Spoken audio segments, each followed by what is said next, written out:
好，欢迎来到快乐手工。过年了哈，我呢穿了红色衣服，是不是氛围感很强？今天的手工呢也是很有氛围感的。这是一款手机包，整个很有节日气氛哈。制作起来呢也很简单。这张包的主体材料，里子是2份，面子也是2份。面子上呢我烫了180克的铺棉，铺棉的长度20厘米，宽度呢10厘米。这个圆弧呢我是用8厘米的正圆打的。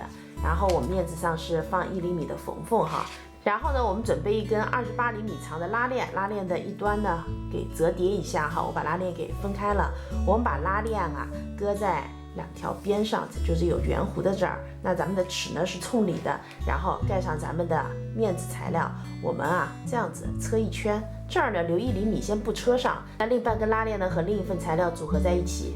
现在呢我翻到正面了。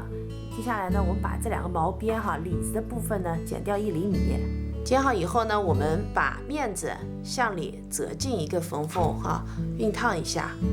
那刚才有这个拉链头这儿有1厘米呢没有车上，我们把拉链头折下来，折到里边，然后这样裹着它，这儿就光了哈，熨烫。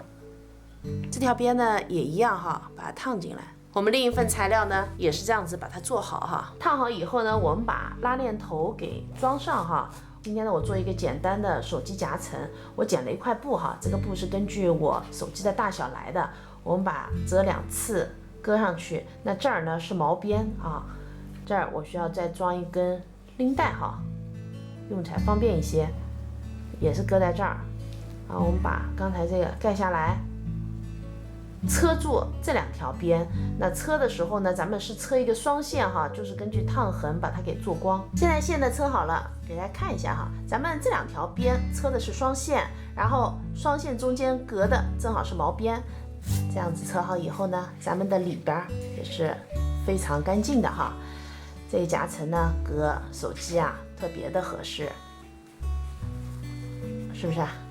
拿出来也不容易掉。这期视频内容啊就是这些了，感谢您花宝贵的时间来看我的视频哈，记得呢帮忙点个赞，咱们下期再见。